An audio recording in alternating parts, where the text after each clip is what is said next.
We are rapidly approaching the 10th anniversary of the 1972 presidential election in which the state of Massachusetts, in which we are this evening, had the good sense to vote for our guest, George McGovern.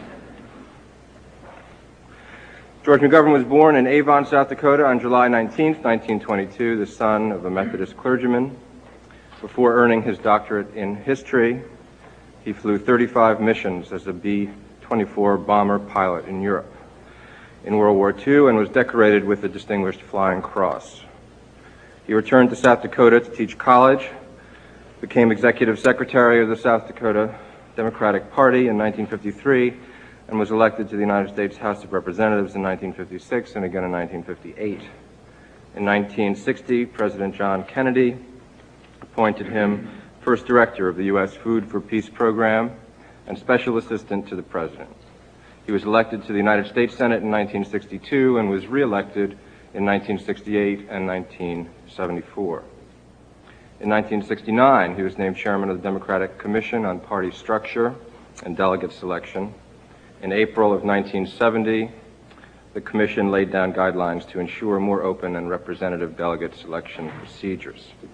2 years later, in 1972, Senator McGovern was the Democratic nominee for president. And as we note in your program guide this evening, in that campaign, he embodied the hopes and fears of millions of Americans who shared his deep reservations about our country's military involvement in Vietnam. If his presidential campaign failed, the peace movement, which he came so powerfully to symbolize, did not. In 1976, Mr. McGovern was appointed by President Gerald Ford as Senate delegate to the 31st session of the General Assembly of the United Nations and was subsequently appointed by President Carter as delegate, again from the Senate, to the UN for the special session on disarmament, which I believe will be part of his subject this evening. During his tenure as Senator, George McGovern was chairman of the Senate Select Committee on Nutrition and Human Needs. He was a member of the Senate Foreign Relations Committee and chairman of its subcommittee on African Affairs. He was also a member of the Joint Economic Committee of the Senate. He's the author of 6 books: War Against Want, Agricultural Thought in the 20th Century, A Time of War, A Time of Peace, The Great Coalfield War, An American Journey, and Grassroots. He has written many articles for leading magazines and journals, holds numerous honorary degrees, has taught at Northwestern, at Columbia University, and at the University of Pennsylvania. Mr. McGovern currently is chairman of Americans for Common Sense, a public interest group which has for its purpose building a counterforce to the right-wing single-issue groups that have surfaced in American politics and encouraging the development of more practical answers to the great central issues that face the United States in domestic and foreign policy. It's a great pleasure to introduce a great American, I think, George McGovern, and probably the most unusual bomber pilot ever to come out of the United States.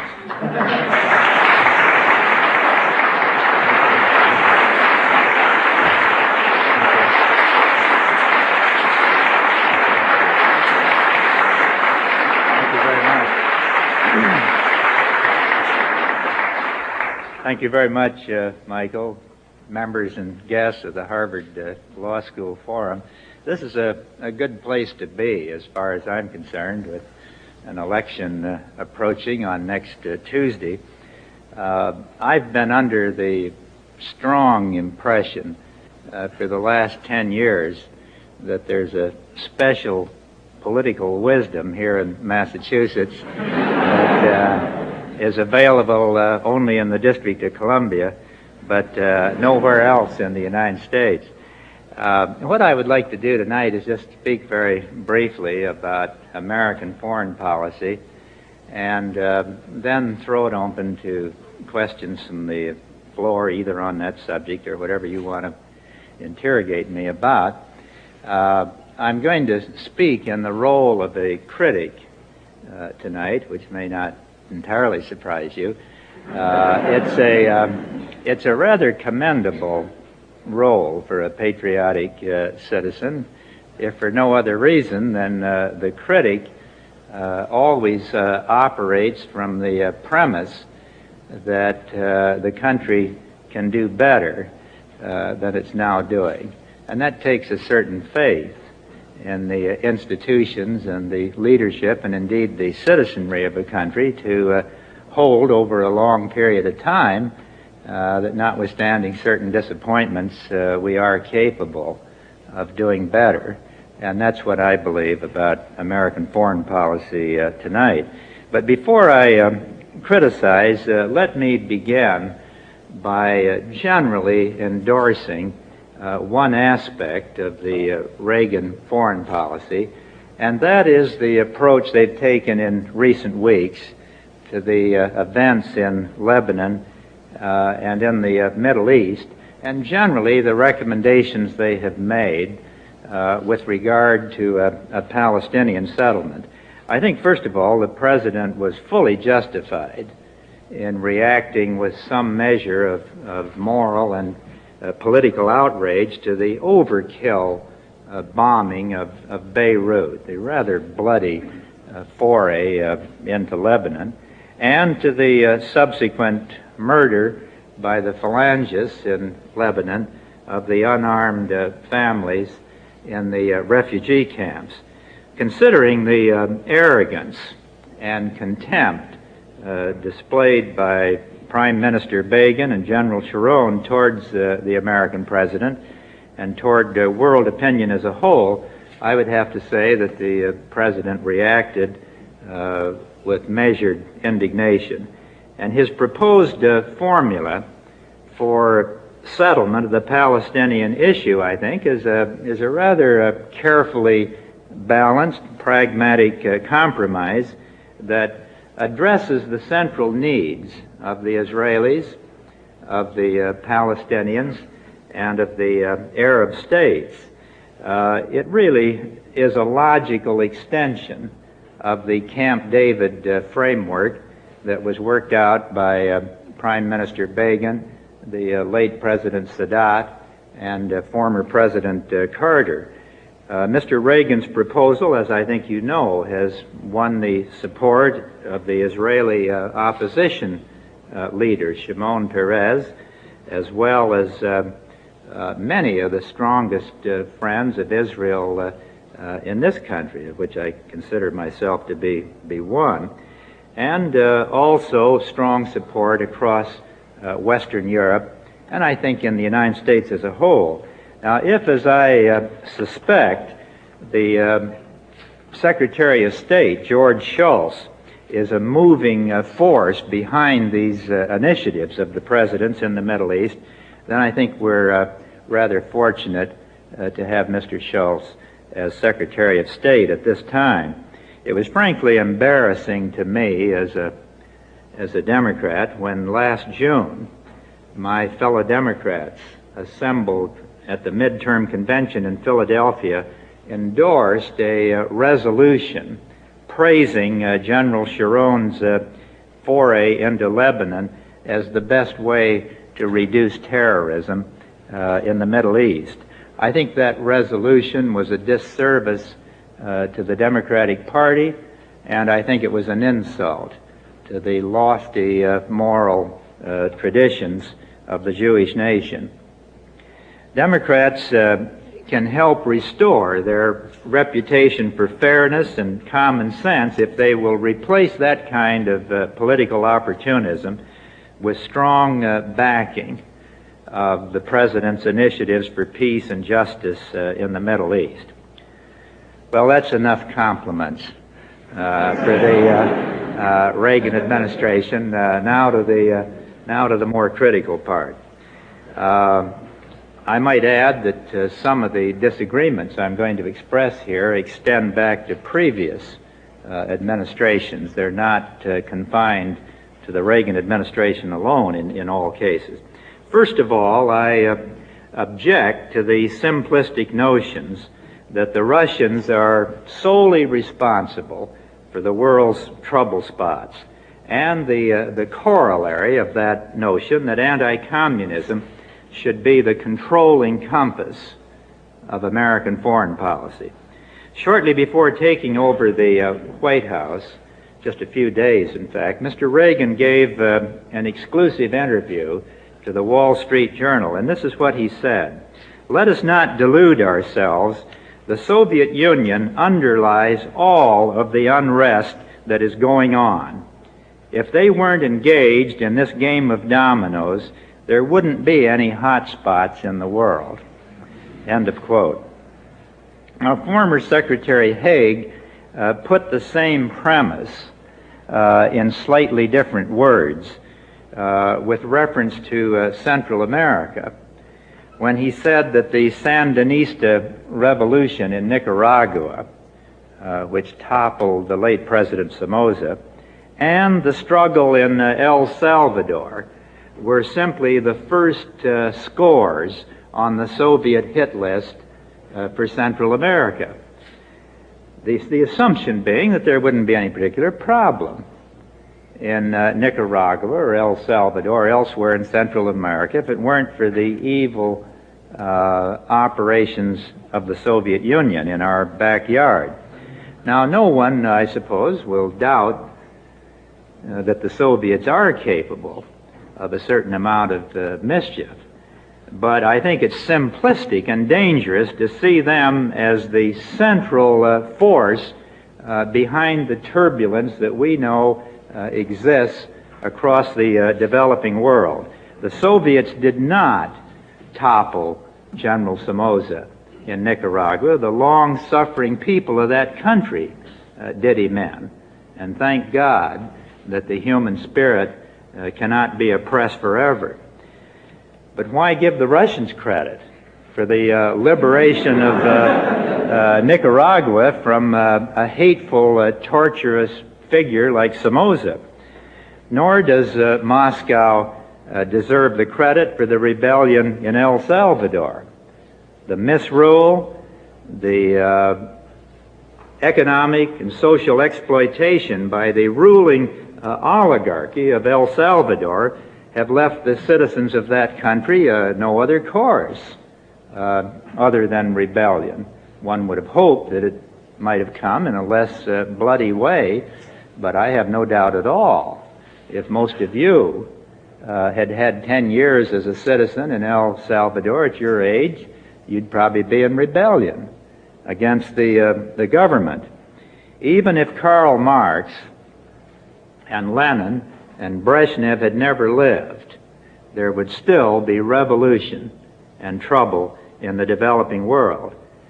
Some of these movements may indeed have a Marxist orientation, but be that as it may, the tendency to surrender American foreign policy to anti-communism as the guiding spirit is not a reliable response. That was the kind of response that carried us into the Vietnam disaster 25 years ago. After 1945, acting on the assumption that Ho Chi Minh was an agent of Peking, or an agent of Moscow, if you will, we fought a long and losing war in Southeast Asia. Thankfully, we have not always been so blind to the possibilities for a more practical and a flexible approach to communist government. Sometimes we have understood that there are Marxist regimes with which we can deal. We've also understood at times that there are some non-Marxist regimes with which we can't deal very dependably. In Yugoslavia, for example, notwithstanding the communist faith of Marshal Tito, and so far as I know, he was every bit as dedicated a communist as Ho Chi Minh, we were able to develop a working relationship with the Yugoslavian government, and in doing so, to encourage some measure of independence from Moscow. A similar opportunity was probably open to us with Ho Chi Minh after the Second World War. Did you ever look at the Declaration of Independence that Ho Chi Minh wrote for what he hoped would be an independent state at the end of World War II? Well, it reads, "We hold these truths to be self-evident." that all people are created equal. That's about the only word he changed, was to change men to people. That all people are created equal, that they are endowed by their Creator with certain inalienable rights, and among these are life, liberty, and the pursuit of happiness. And I don't know how sincere he was about those expressions, but I do know that he, in phrasing them, was pleading for American support against the French effort to restore their colonial hold in that part of the globe. But instead of supporting the failing French effort to smash this independence movement led by Ho Chi Minh in the late 1940s and the early 1950s, I think we should have explored the possibilities of coming to terms with Vietnamese nationalism, with their efforts to break away from French colonialism, because there is little evidence, either in Vietnamese history or in contemporary realities, that Ho Chi Minh was in fact an agent of Peking, or of Moscow, or of anyone else. Nor is there compelling evidence that the Soviets or the Chinese, or both of them together, are the controlling factors tonight in Angola, or in Central America, or even necessarily in Cuba. I sometimes wonder why our policymakers are so obsessed with these little communist countries. We've worked out a kind of a reasonable relationship with the Russians and the Chinese. We treat them as trading partners. Sometimes we temporarily interrupt that, but by and large we maintain our embassies in Peking and Moscow, even talking now about a certain amount of military aid to communist China.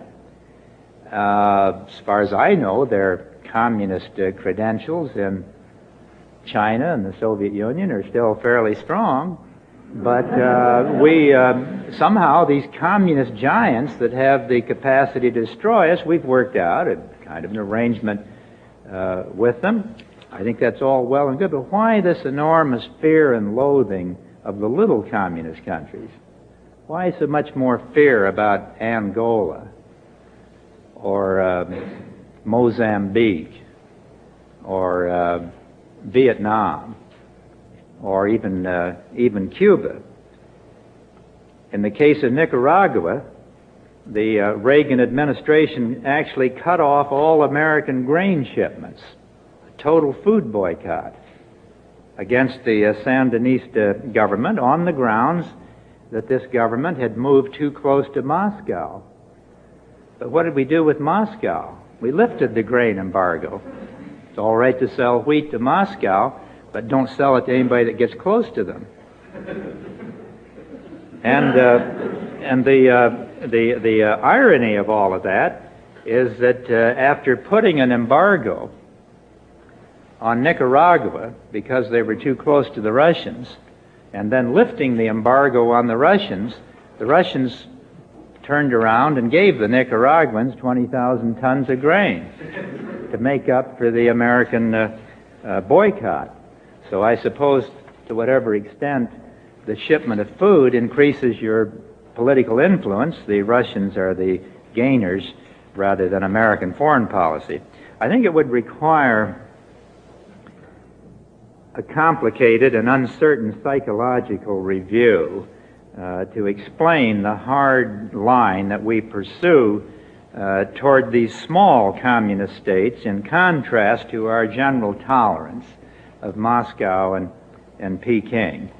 No less mystifying are our friendly relations with the communist regimes of Eastern Europe, including Poland, the ones that really don't have much chance of breaking out of Soviet domination because they're so close, compared with our sullen hostility to Cuba, Vietnam, and Angola, and others that are far enough away from the Soviet Union so that with some help from us, they might actually gain a measure of independence. But my central concern tonight is with the Reagan administration, is its misguided and dangerous policy towards the Soviet Union itself. It is well to appreciate the Soviet danger. Indeed, as we know, they're capable, if they wish, of destroying us. They'll destroy themselves in the process, but they are capable of eliminating the United States in a nuclear exchange, just as they would surely disappear themselves. But it's dangerous to follow false premises about the Soviet Union, or to exaggerate certain aspects of that threat to the neglect of other challenges to American security and American interests. Let me just illustrate here quickly what I'm talking about. In 1955, just shortly before I first went to the Congress, the Soviets revealed their first strategic bomber. It was called the Bison. At that time, the Air Force, the U.S. Air Force, warned the Congress that within 2 years, according to the information they had and their projections, the Soviets would have built such a huge fleet of these intercontinental bombers that they would have the capacity to successfully execute a knockout strike against the United States. This was widely heralded as the bomber gap. The report of the new Soviet bomber literally produced a panic at the Pentagon, and I must say among certain members of the Congress, which led to a great urgent acceleration of U.S. bomber production. Now later on, we were to learn that the Soviets had only 10 of these Bison bombers, and that the bomber gap that was supposed to reach its most critical level in 1957 was in fact a bomber gap, but it was 5-1 in our favor. We had 5 bombers capable of hitting the Soviet Union for every one that they had capable of hitting the United States. Likewise, when in that same year, 1957, 2 years after the bomber gap was first revealed, when the Soviets tested their first space vehicle, the celebrated Sputnik, the CIA predicted in that fall that the Soviets would go into all-out missile production that would put the United States in a position of grave danger. So this was born as the missile gap. Most people here are too young to remember the missile gap, but it was even more feared than the bomber gap.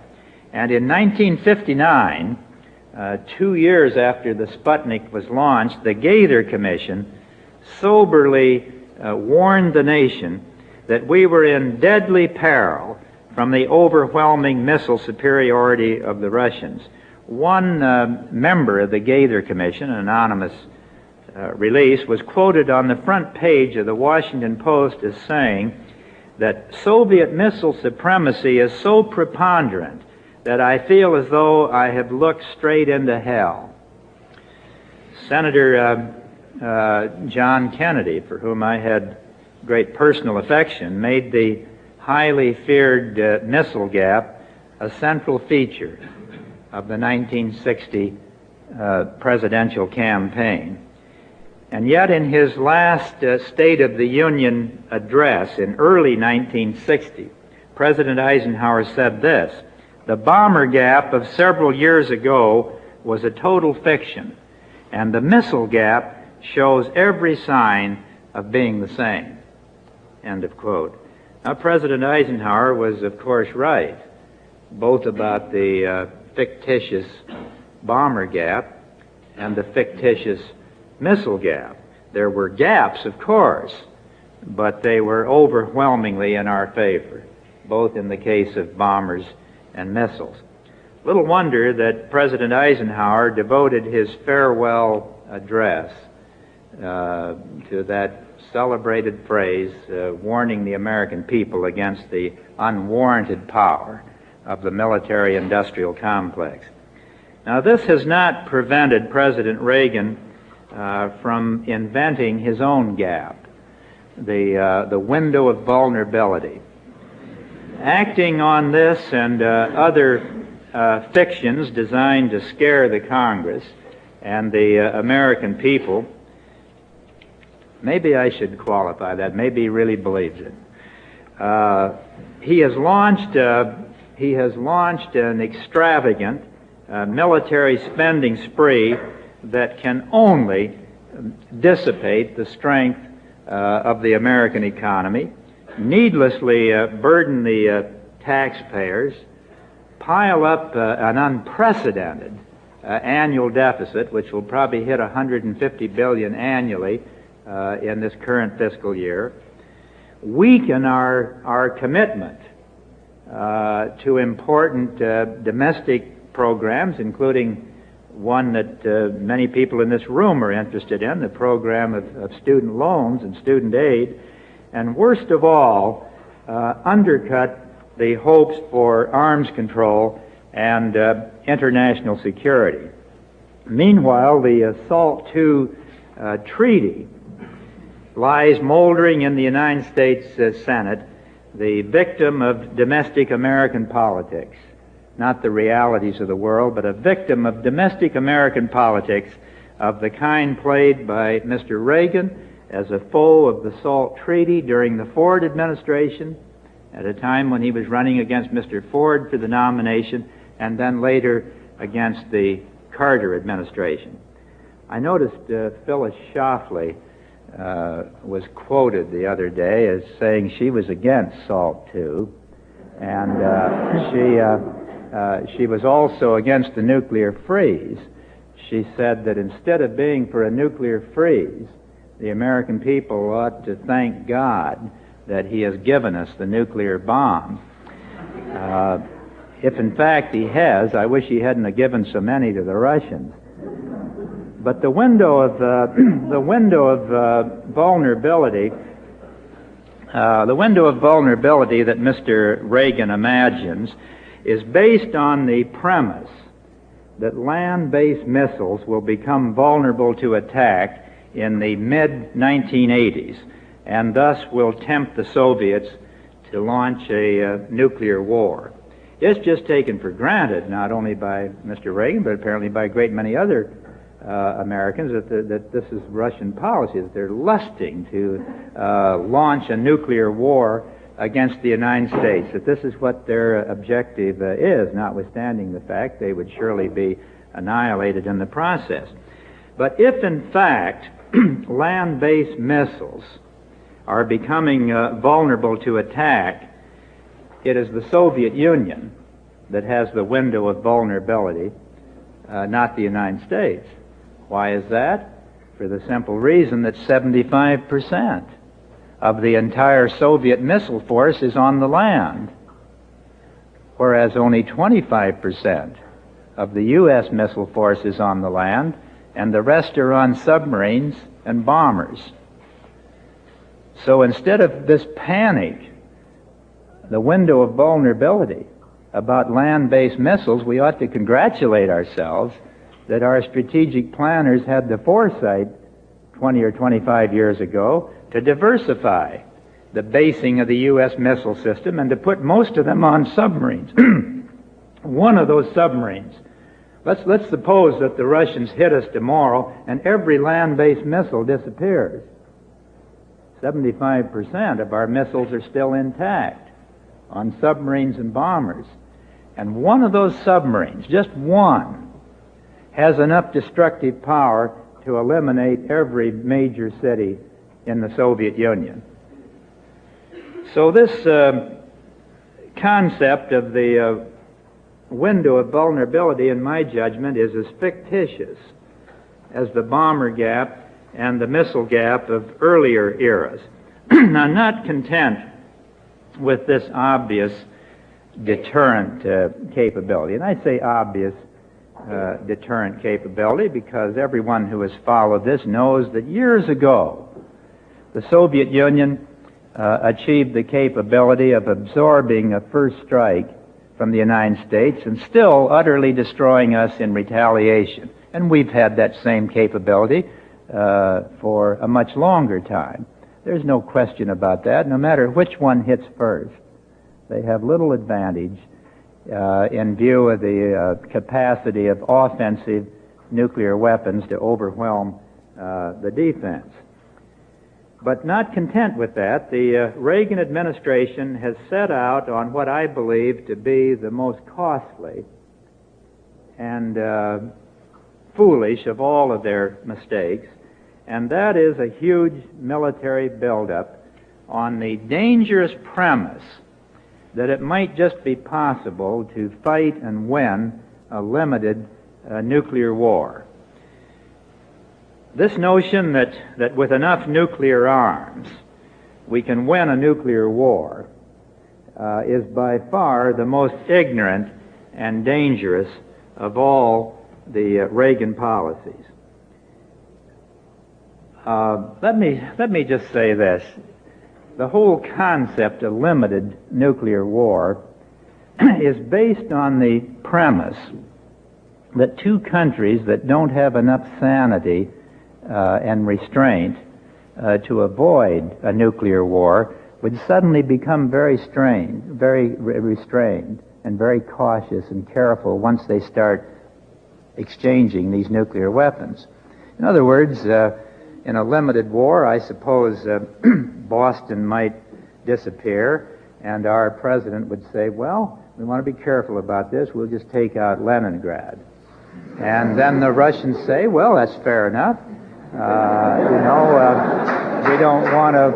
don't want to get too panicky. This is supposed to be a limited war. So they take out New York. And then the president says, well, that probably calls for Moscow to go. And these two men sit there in their surgical procedures, eliminating one city after another, and you finally say, well, the time has come for one side to surrender. We've only lost 40 or 50 million on our side, and they've lost 60 or 70 million. That they should know enough at this point to quit knocking off American cities. In any event, so much for the limited war concept. I agree with Dr. George Kistiakowsky, the science advisor for President Eisenhower and then later for President Kennedy and President Johnson, that once these missiles start flying, there's not going to be any limited war. There's going to be a catastrophe and annihilation. Now, that race to supremacy, and I freely admit it's going on in the Soviet Union with all the zeal that it's being pursued here, is all the more dangerous in that it is accompanied by the substitution of confrontation in our foreign policy for the policy of détente that was constructed during the Nixon-Kissinger era. Mr. Nixon believed that notwithstanding our differences with the Soviet Union, that we could cooperate in areas of common interest such as arms control or commercial trade. Thus, the Nixon-Kissinger administration successfully executed the SALT I Treaty, and the remarkable political part about that is that they did it right in the middle of the Vietnam War. Notwithstanding the fact that American bombs were falling on Haiphong Harbor with Soviet ships in the harbor, and Soviet arms were flowing to Vietnam to kill American soldiers, still, the Soviet and the American leaders got together and negotiated the SALT I Treaty, I suppose on the premise that the survival of the world was even more important than our differences in Vietnam. Now, it's not easy for me as a Democrat to recognize what I believe to be a fact, and that is that President Nixon had the most intelligent policy toward the superpowers, Russia and China, of any president since World War II. And President Eisenhower had the most realistic national defense and national security policy of any president since World War II. I don't expect Ronald Reagan to follow the advice of George McGovern, but I would rest more easily if we could persuade him to follow the example of two of his Republican predecessors, Eisenhower on defense and Nixon on détente. Instead of launching a wholly unjustified military spending binge that at best will devour $1.5 trillion in the next few years. If anybody knows what $1.5 trillion is, you can comprehend something I can't, other than it's mind-boggling. At the very least, it'll consume dollars at that level, and at worst, increase the danger of nuclear annihilation. Instead of that, the Reagan administration should seize on the most urgent challenge of our age, and that is arms negotiations designed to halt and then to drastically cut the huge arms outlays of the Soviet Union and the United States. The time is now to halt this arms race so we have some chance to save the human race. Reversing the arms race by means of a practical and verifiable settlement along the lines of the SALT II Treaty is foreign policy challenge number one. And on that transcendent issue, the Reagan administration, at the end of 4.5 innings, has no hits, no runs, and so many errors that I can't enumerate them all here tonight. Thank you very much.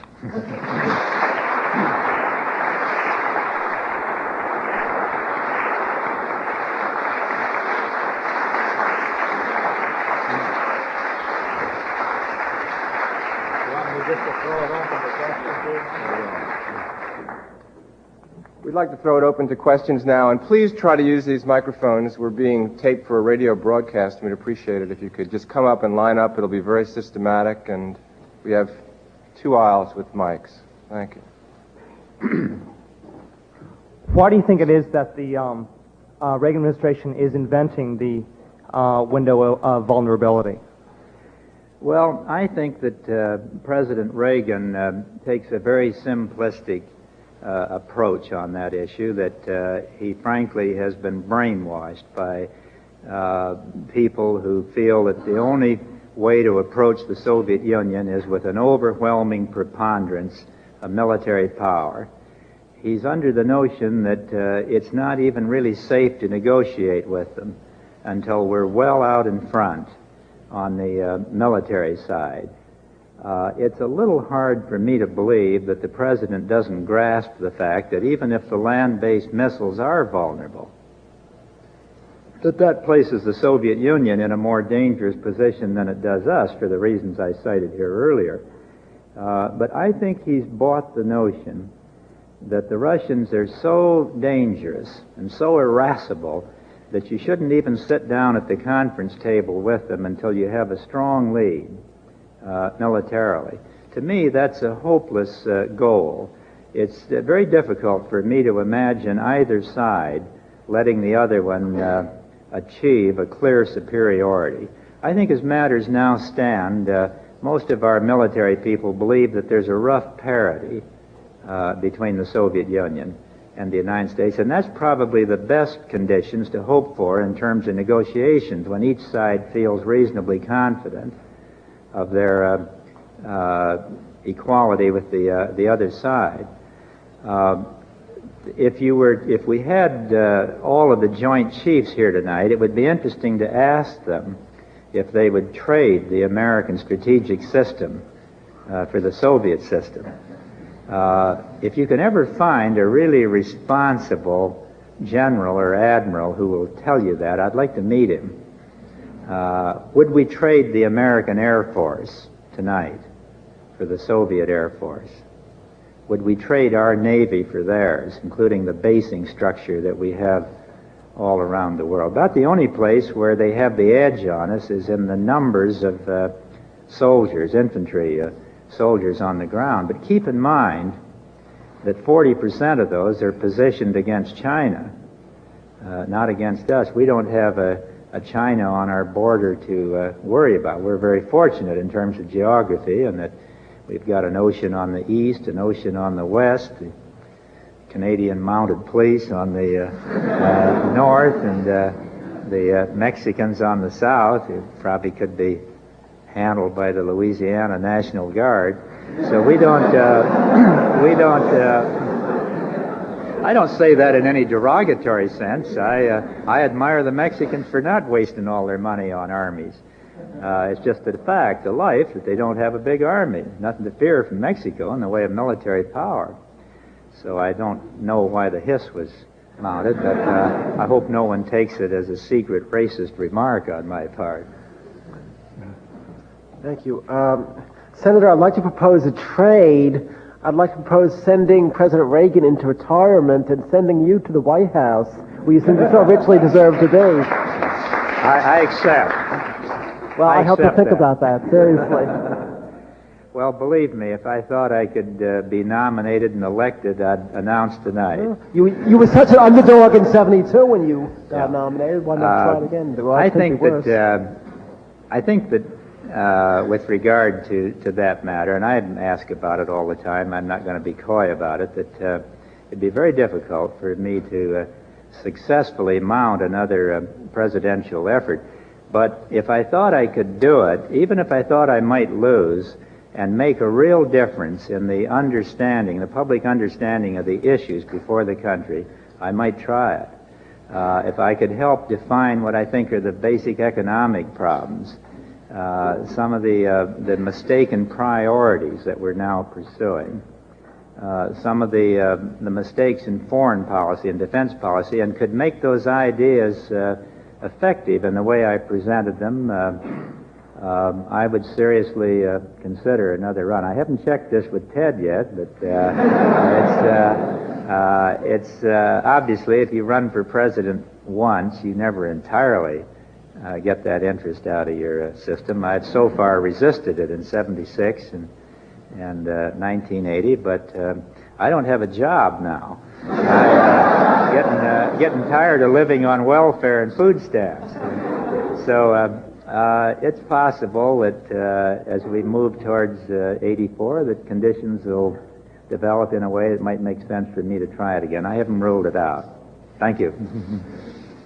Senator, you speak of negotiation to halt arms production and eventually reduction. How would you feel about unilateral measures to reduce arms? Or put another way, do you really believe in the theory of mutual nuclear deterrence? I think that I don't think you really have to go the unilateral route. I think, first of all, it's politically unacceptable to the American public. Yeah, but that doesn't make it wrong. No, I agree. I'm not saying it does, but it makes it impossible. And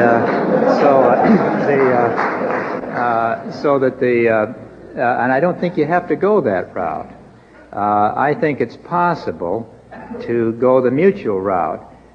It's a matter of some embarrassment to me as a longtime member of the United States Senate that the SALT II treaty did not die in the Kremlin. It died in the United States Senate, or at least it's asleep in the United States Senate. And the reason that the SALT II treaty was not ratified had nothing to do with military realities. It had everything to do with domestic politics here in the United States. The fear on the part of senators and President Ford and eventually President Carter that we couldn't safely press for ratification of that treaty, given the poison that had been distributed to the American people on arms control. I think the Soviets very badly want that treaty, not because they're saints, but because they're hard-boiled realists who understand that you can't forever pour all of your substance into the arms race. This is even harder on them than it is us. Anybody that's been to the Soviet Union. I can understand President Reagan in your phraseology being brainwashed, but how is it that he maintains such support in Congress for his program? Well, for one thing, there's not a clear and appealing Democratic alternative being spelled out day after day. People don't see an exciting, challenging alternative agenda. I think the Democrats are kind of slowly stumbling towards one, and may have one by '84. But we're not used to being out of power. We're used to the day-to-day business of governing, where you improvise here and make a deal here and quiet this interest group there and reward this one, sort of improvising.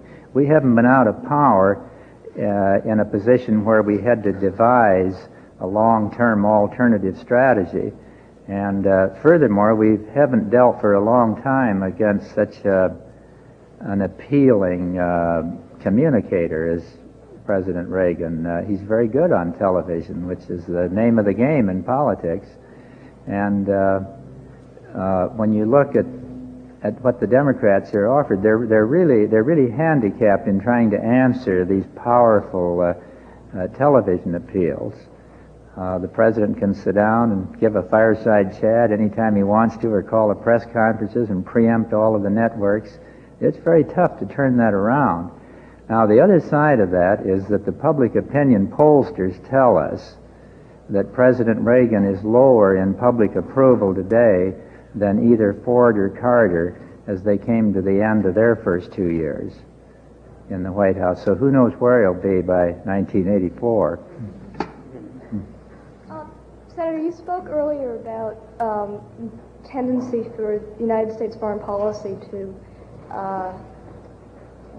actually involve itself more seriously in third world countries. Rather, they talk about the Soviet threat, but they really do something in third world countries. Do you feel that now that we're finally having a long overdue national debate on disarmament, that the fact that the discourse has been cast in terms of nuclear arms rather than the entire military spectrum that's available, that's a problem in making the connection to the threat of intervention in countries like Nicaragua, El Salvador, Angola, Mozambique, the Persian Gulf? This is a good question. I think that the nuclear arms are so much more glamorous and gripping that it's easy to forget about the worldwide arms race that's going on in conventional weapons, especially in the third world, where countries that really can't afford it are allocating increasing amounts of their budget to the acquisition of tanks and airplanes and ships and artillery, modern weapons of war. The arms bill, the last I saw worldwide, even before this recent Reagan buildup, the global arms budget had exceeded $600 billion. That's a lot of money. It's also very dangerous to ship arms, which we're doing and the Soviets are doing to a certain extent, into these volatile third world situations where there's still a lot of instability and turbulence and rivalry across borders, sometimes rivalry within the countries. And I think your question's well put, that we don't look at that very much. We don't even look at the nuclear proliferation issue very much. We're so fixed on the Soviet-American race that we forget there's going to be a dozen members of the nuclear club out there in a few years. So I think both the conventional arms buildup, especially in the third world that you refer to, and the tendency to try to win the support of third world countries by shipping them arms, plus the nuclear proliferation issue are ones that we ought to look at more carefully than we have. Do you have enough sense of confidence in the possibility of a truly rational discussion of the real true issues that are facing us in the context of the kind of political campaigns, the way they're waged in this country, that those kinds of issues can be talked about? Would you be afraid to talk like this if you were actually running for president, to talk about those kinds of connections? Or I wouldn't be afraid to do it, but that doesn't mean I would prevail. I thought I talked pretty bluntly 10 years ago, and I think that's how I won the Democratic nomination, but I also think it had a lot to do with alienating the so-called silent majority that Mr. Nixon talks so much about. There really was a silent majority. We had we had the biggest rallies at those, I'm talking about the presidential rallies after I was nominated, the biggest crowds ever drawn by a presidential contender. It looked great on the surface. Somebody referred to 100,000 here in Boston. At one point, we had a rally in Post Office Square that the late Speaker McCormick told me was the biggest political rally he'd ever seen in the history of Massachusetts. So we had the people out there. They were excited by this kind of talk, but unfortunately, the people who weren't excited by it were laying back there in the woods waiting for us on Election Day, and they didn't necessarily know how to articulate their views, but they knew what they thought, and they didn't want all these radicals running the country as they perceived us. I've never thought I was all that radical, but that's the way it was perceived. When you come out foursquare for withdrawal from Vietnam and a $30 billion cut in the military budget and equal rights for women, all those radical things, it scares a lot of people. And but I think it's important to talk in those kind of frank terms. If I could just take another minute on this, I am worried about what's happening in American politics, the way these little 30-second spots have taken over, the paid commercial. What I think is happening more and more is that a candidate will raise, let us say, $500,000 to run for Congress, or $1 million to run for the Senate, and they allocate about 80% of it to television. But first they get hold of a professional pollster, and that pollster tells them what will sell, and even how to phrase it. And after you find out what's popular, then you go to a public relations firm, and they develop these slick little commercials, vote for Joe, he's for you, and vote for Ronnie and get the Russians off get the Uncle Sam off your back, or vote for a strong America, all that kind of stuff. It really doesn't shed much light on the issues, but it gets people kind of titillated about some attractive candidate who's made to look on television through these producers like a kind of a combination of Jefferson and Lincoln and St. Paul, and so the voters sit out there and wonder what this is all about. I like this guy; he's got a nice smile, and this fella's got a good family, and somebody else is a good communicator. And you get all these slogans and slick media treatments. I'm not against television. I think it's a great opportunity for education, but I think we're misusing it in politics to the point where instead of giving us a better understanding of the issues, it enables candidates to sell themselves pretty much like you would a bottle of Coke. The first real wave of those PAC smear campaigns a couple of years back, and I think that's one of the biggest pities in American politics. Thank you. Thank you. What do you think some of the important elements of a democratic alternative agenda on defense policy might look like? And in particular, how do you think the Democrats should respond to the fact that we're facing a whole new generation of nuclear weapons, including the Cruise and the Trident and the MX, that will really put the nuclear arms race on a hair trigger? Yeah. Well, I think you're right. The great danger is that if the Soviets and the Americans continue to build, if we go ahead with the MX and they decorate each one of those SS-18s with 40 warheads that are independently targeted, and both sides are building bigger and more deadly submarine missile launchers, and now both sides are exploring the possibility of warfare in outer space, knocking out each other's satellites, which is what we depend on to verify arms control agreements. I get very discouraged about what the situation is going to be 10 years down the road. I would say this, that if we don't reverse the course we're on now, when I say we, I mean the Russians and the Americans primarily, if they stay on this present acceleration, without any significant arms control breakthroughs in the next 5 or 6 years, I think arms control is out the window. And if we stay on that course for another 10 years, I think there'll be a nuclear war between the two sides, either by accident or design. One of the reasons I think that is that it's possible, if you continue to pile on more and more on both sides, for one side or the other or both to come to the conclusion that the other side has a first strike capability. You begin to count all the things they could throw, and you think, my God, if they go first, we won't have the capacity even to retaliate.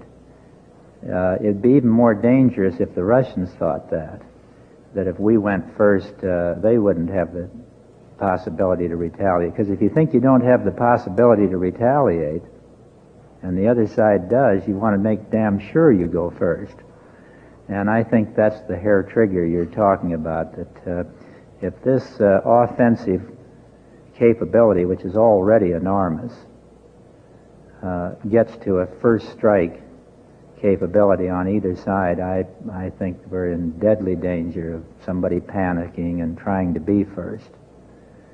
So the Democrats ought to come out clearly for an immediate halt on any further accumulation of nuclear weapons, and then a series of agreements to negotiate downward the existing stockpiles of nuclear weapons.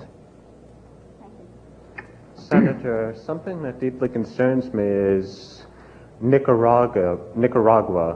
Our dear president, when on the subject of Honduras and Nicaragua, refuses to say what aid we're supplying to Honduras, stating due to national security interest. What do you know of our plans to beef up a war to overthrow the Sandinista regime? Well, I haven't, if you know, been in the Senate for a couple of years, so I'm not briefed up to date on all of these things, but what I've been able to ferret out of the things I've read is that we are helping Honduras, and that we're encouraging them to take a very tough line on Nicaragua.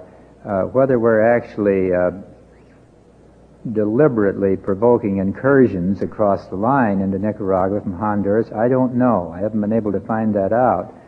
But I worry about it. I think it's not in our interest to encourage these cross-border rivalries in Central America. I concede the fact that the Sandinista government isn't an ideal government. It's not exactly what you would devise in a political science classroom. On the other hand, I understand why it came into power. That you had an impossible tyrant in Somoza who had the backing of the United States for many, many years, and who came to be a very hated figure in Nicaragua, to the point where these young revolutionaries knocked him off and took over the country. That doesn't mean they haven't been guilty of some excesses. I think they have, but neither does it mean that... The two evils. Yeah. Absolutely the lesser of two evils in my view, and that if we had no boycott on Somoza all these years, why should we boycott this revolutionary government that's now in power? I don't think they're controlled by Moscow, but they may become that way if we continue to boycott them and isolate them and cut off commercial and diplomatic contact with them. I don't think we needed to lose Cuba to the Russians.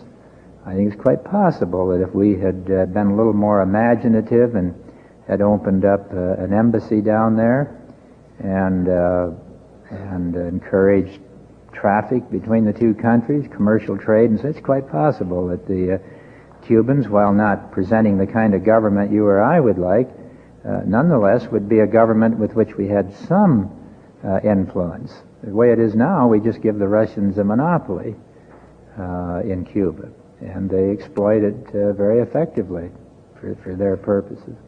Just one more thing. This is on a Reagan newscast that should have taken place. I'd like to read a letter from a typical unemployed American. Dear Dad, due to cutbacks at the ballet. This was Art Buchwald, and I thought it stated a lot. Thank you. Senator, returning to the first part of your talk for a minute, I'd just like to know, in your opinion, was anything positive accomplished by Israel's entry into Lebanon? there's a kind of an ironic twist to it, in that I think it did a number of things that weren't intended. For one thing, it triggered an enormous peace movement inside Israel. You're talking about 100,000 people being out on the Boston Commons. There were certainly that many in Israel. It tended to focus the attention of the Israelis, who I think by and large are a thoughtful, decent people, on what could happen if they relied too heavily on a military approach. I don't have to tell you that no state in the world has 100% military security, including us. We may be the most vulnerable of all to total annihilation. And the Israelis are never going to have total security. I don't care if they take over the West Bank, and Gaza Strip, and Jordan, and Sinai, and the Suez Canal, and the Mediterranean Sea. There's never going to be total security for them or anybody else in the world. So you have to live with a certain amount of danger and a certain amount of insecurity. And I believe a great many people, both in Israel and perhaps in the Palestinian community, now understand better than they did before these bloody ventures this summer that that's not the way to go. And hopefully, the councils of some of the Israeli political figures, Ezra Weissman and Rabin and Abba Eban and Shimon Peres, some of these others who I think are very intelligent, perceptive men, hopefully they will help lead Israel in the direction of some kind of a negotiated compromise on the West Bank, what Mr. Begin calls Judea and Samaria. I think there has to be some kind of a settlement, and what Reagan proposed isn't too bad. It's not an independent Palestinian state, which of course the Palestinians would like, but it does give them some degree of autonomy in federation with Jordan. And Jordan is the home of a great many Palestinians, as you know, and I think it makes a certain amount of sense to federate the West Bank with Jordan. And for that to be successful, the other Arab governments are going to have to give Hussein the chief negotiating role rather than Yasser Arafat. Whether Mr. Arafat will sit still for that, I don't know, but I think what the president has proposed is probably the only thing that the Israelis could ever swallow, and it gives the Palestinians a whale of a lot more than they've got now, or are likely to get. So I think those kind of lessons maybe were sharpened. There's probably no place in the world where there was more anguish over what happened in those refugee camps than there was in Israel. I don't think there's any great rejoicing in Israel that 700 people died in those camps, but it probably had a very sobering experience because it wouldn't have happened had it not been for the war that preceded it in Lebanon. And for their part, I would hope the Lebanese would get the message too, that killing each other off and the terrorist tendencies of some of the PLO, that doesn't pay off either. They will do a lot better in terms of world opinion if they get out of the terrorism business. I don't know how long we're supposed to go here, Michael. Well, feel free. You have 6 votes. I think we're limited there. Okay, I'll try to make the answers shorter, but let's just limit it to the people that are on their feet, and I'll make terse answers.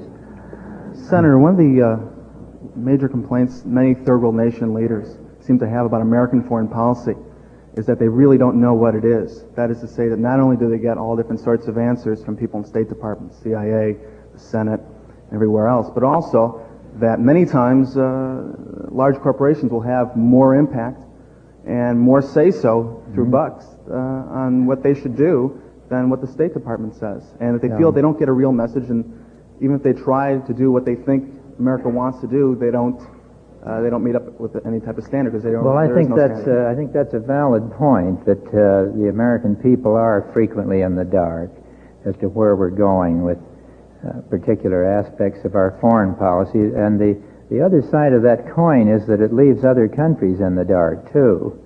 I commend to you an article in the current issue of The Atlantic by George Kennan.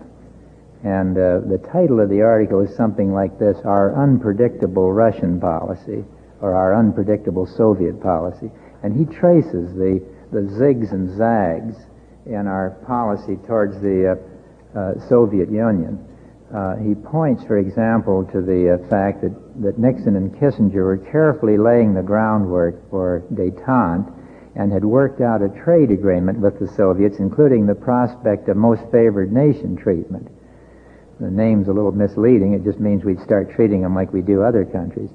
But it got knocked off by the Jackson-Vanik Amendment in the United States Senate. I'm free to admit I voted for the Jackson-Vanik Amendment, but it really screwed up American policy with regard to the Soviet Union. I think it confused the American people as to why that trade agreement never came off and why the Soviets didn't seem to pursue it, why the whole thing began to unravel from that point on. But to whatever extent we're confused on domestic policy, I think you're right. We're even more confused in the foreign policy area.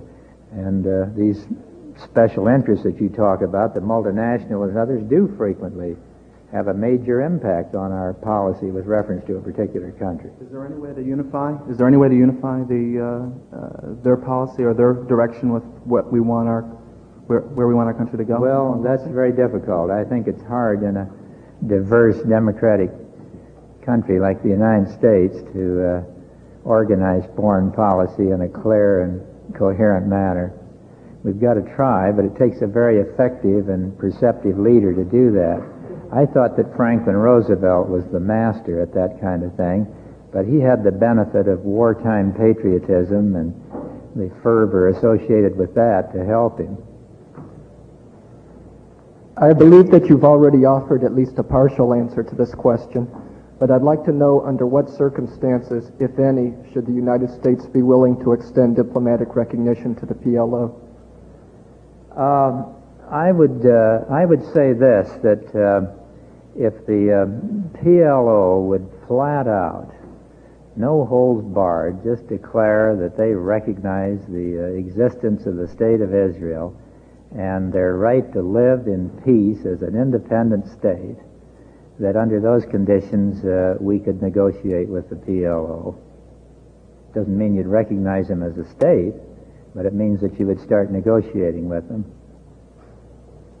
Yes, in your critique of Reagan's huge defense budget, you limited yourself to nuclear arms. I wonder if you could talk about conventional arms, especially in light of the conceivability, at least of this administration, of a limited nuclear war in defending Western Europe, and also in light of retrospectives on the Cuban Missile Crisis, where it was shown that a fairly strong, or at least a capable, conventional force helped us to maneuver a little bit. Yeah, I wouldn't have any quarrel with upgrading our conventional forces. I think in some cases they need to be modernized.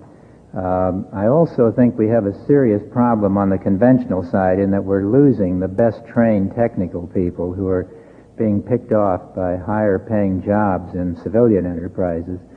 I've always thought that personnel are at the heart of a good military structure, just like they are at the heart of a good corporation or a good university. And that's where I believe we're the most vulnerable today. It may be true that other countries are having the same problem, but I was at a military base a couple of years ago out in my state, the Ellsworth Air Force Base. It's a big base. They've got 160 Minuteman missiles there and a large B-52 bomber force. In fact, if South Dakota seceded from the Union, we'd be the third nuclear power in the world. But I asked this base commander what his principal worry was. I thought he might say we need to build a B-1 instead of the B-52. He says, well, the problem is we're losing so many of our best trained people. He said, we get a mechanic out here, a crew chief on a B-52 trained with 5 or 6 years experience. They're at the level of a master mechanic, and then they're picked off by Eastern Airlines or somebody else and we lose them. Same thing with navigators, meteorologists, pilots, computer operators. And so I would favor, instead of spending all this money on the MX missile, that kind of stuff, diverting some of that funding to upgrading the pay scales and the incentives for trained people in the military. Do you agree with Reagan's defense budget with regards to conventional? No, I don't. I think it doesn't put enough emphasis on what I've just said. There's very little in there for improving the maintenance of equipment, which is another serious problem. The commander of our naval air operations, his name slips my mind right now, was quoted in the press a while back as saying that 50% of our frontline naval fighters are grounded for mechanical reasons. That's the F-14 Tomcat, which is the frontline Navy fighter plane. Well, if you got half of them on the ground for mechanical reasons, lack of mechanics or lack of spare parts or whatever, that's the equivalent of the Russians having knocked out half the Air Force. And yet we starve the maintenance budget at the Pentagon. It's not very glamorous to go to the Congress and say we need more money to keep these well-trained people, and we need more mechanics, and we got to get this equipment working, and we need better coordination of spare parts and that kind of thing. But I suspect that's where we're most vulnerable. Our personnel aren't always as well trained as they should be. I don't know what happened on that Iranian rescue mission, but it had all the earmarks of a screw-up, in that you had 14 aircraft, 6 C-130s and 8 helicopters, and 5 of them became inoperational without ever encountering the enemy. You had people falling out of the air and running into each other on the ground, and equipment failures. It wasn't all that impossible a flight, but a couple of the pilots who got vertigo, hadn't been used to flying in sandstorms. Well, why not? Why do we send people across Iran who are not used to flying in sandstorms? And I think that the mechanical failures on that mission, the pilot errors and all the rest, is very disturbing. I worry a lot more about that than I do the window of vulnerability of our land-based missiles.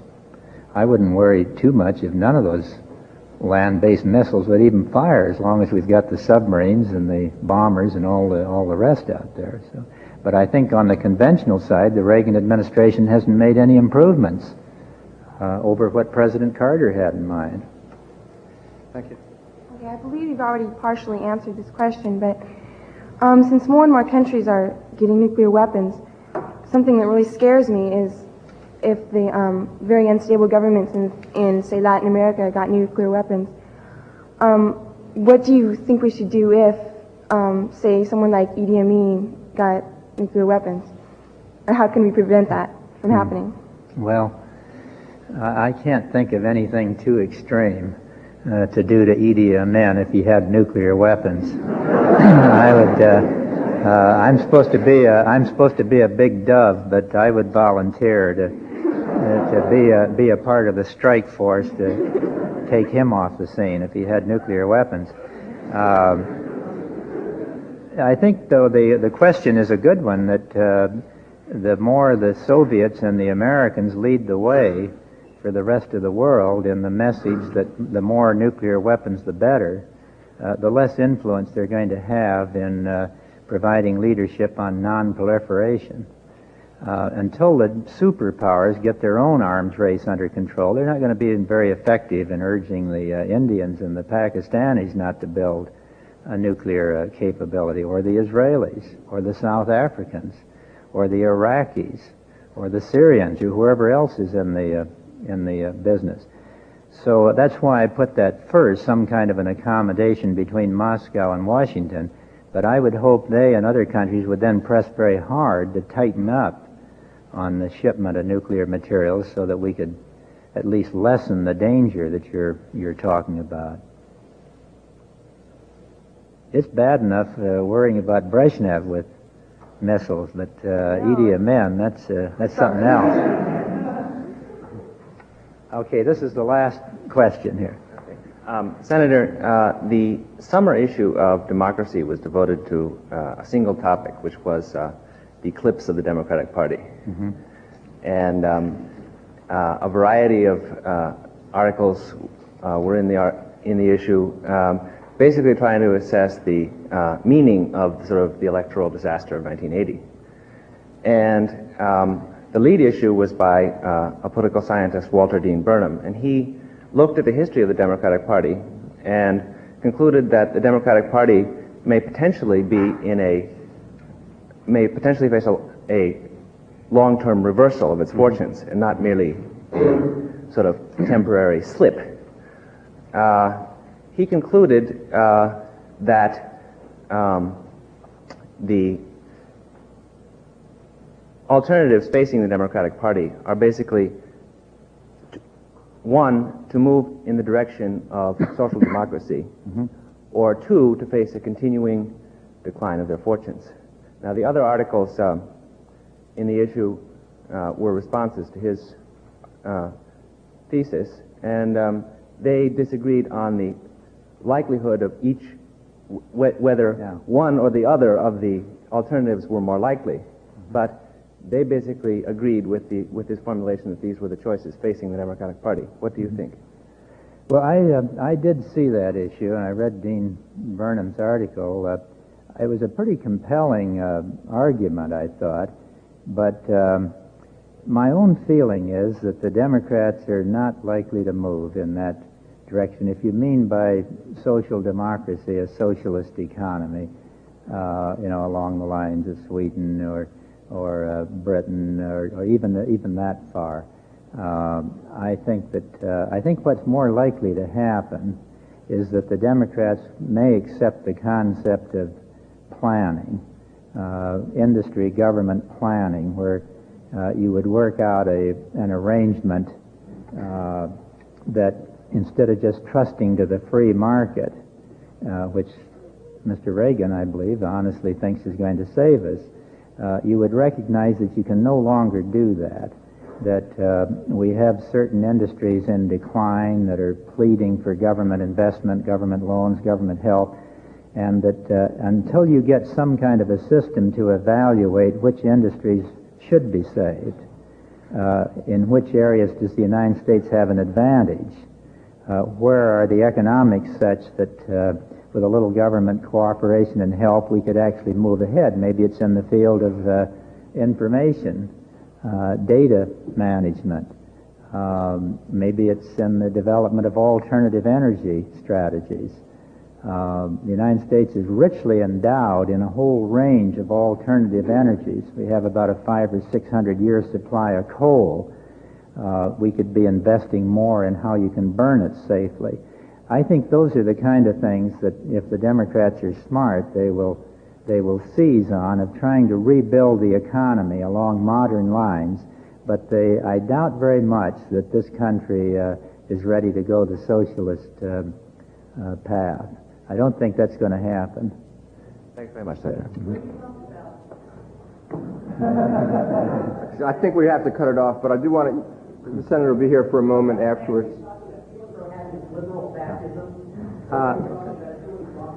Well, I don't think you have to refer to it as fascism. I think that what you could have, let's just take, for example, the problem of the American railroads, if I can cite one example.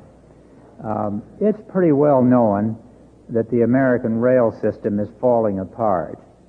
I don't think there's enough private venture capital available to rebuild them. It apparently is not that attractive an investment. But I still think the country needs a modern rail system. Whenever I go to Western Europe, where I was this summer, I'm just appalled at how much better, not appalled, I mean I'm mildly, I'm appalled at what I've left back home on railroads compared to what they have. The same thing in Japan, even the Soviet Union to a certain extent. And it occurs to me that that's the kind of an issue that the Democrats ought to seize on, to say that if we come back to power, instead of building a $100 billion MX missile with federal funds and private contractors, we're going to give America the best rail system in the world. And we'll do part of it with private contracting. We'll do part of it with public service employment. We'll do it any way we can, but we'll plan it. We'll figure out what kind of a rail system the country needs. We won't just say, oh, well, Kalamazoo wants it to run through there, and so the senator from Michigan says it has to go to Kalamazoo. That's what we don't need. What we need is intelligent planning to look at the country's problems and then figure out where is the best areas for public and private investment to do what needs to be done. There was an Sure. The more you can get broad participation, the better. This summer, when I was gone, I picked up an issue of Newsweek magazine. There was a cover story entitled "The Decaying of America," and the whole issue was devoted to that problem, the fact that the water systems are inadequate, the sewage systems are obsolete, streets are breaking up in a lot of towns and cities, the ports are inadequate, a whole network of public facilities. Most of them are public facilities. They're not privately owned. And they're the kind of things that probably can't be rebuilt by private industry. There's no profit there. And yet, neither private industry nor society can function without them. So we ought to be investing in it, but again, it ought to be done on some kind of a planned basis, not just sort of a hit-or-miss thing depending on which state has the most political clout in Washington. If I could just take a couple more minutes on this. Out in my part of the country, where we think of ourselves as kind of the breadbasket of the world, and it's really what makes the United States the breadbasket of the world is about 12 inches of topsoil. And that's it. If that blows away or is washed away by water, improper controlled water, then you're not the breadbasket of the world. You're a desert. So I think that the fact that all the big shelter belts that were planted back in the 1930s to stop wind and water erosion, they're now reaching their natural life. They're dying off. That we need to plant millions of new trees across the country and small water control systems to prevent water erosion. That, again, can't be left to the free market. It'd be nice if it could, if people were just inspired to go out and invest their money in this kind of thing, but that isn't the way it works in the free market. The free market tends to draw the capital to where the biggest buck's going to come in the hurry. And that's why I think that while it's unlikely and maybe not even desirable for us to go into a socialist structure, that you could have considerably more democratic planning as to how we're going to rebuild the structure of the economy. Railroad, streets, water systems, waterways, topsoil, alternative energy. None of those things are going to be done by just leaving it to the free market, notwithstanding Mr. Reagan's devotion to the free market. So I hope the next presidential election will be fought out on that issue, on whether you can do it essentially with the free market or whether it's going to take some measure of planning and cooperation with the government and private industry. The other big issue is the one we've been talking about here tonight, our salvation from nuclear annihilation. And those two issues are very closely related. We are not going to really deal with this first agenda of problems here at home as long as this arms race is on. There just isn't enough money in the Treasury to do it. And unfortunately, those arms investments don't produce very many jobs. They used to back in World War I and World War II, but now these new sophisticated systems are so capital intensive and so low on the labor payoff that the more you accelerate the arms race, the higher the unemployment's going to go in the United States. It's not an accident that we have the highest unemployment at the same time we have the biggest defense budget in history. the two are related. Thank you very much.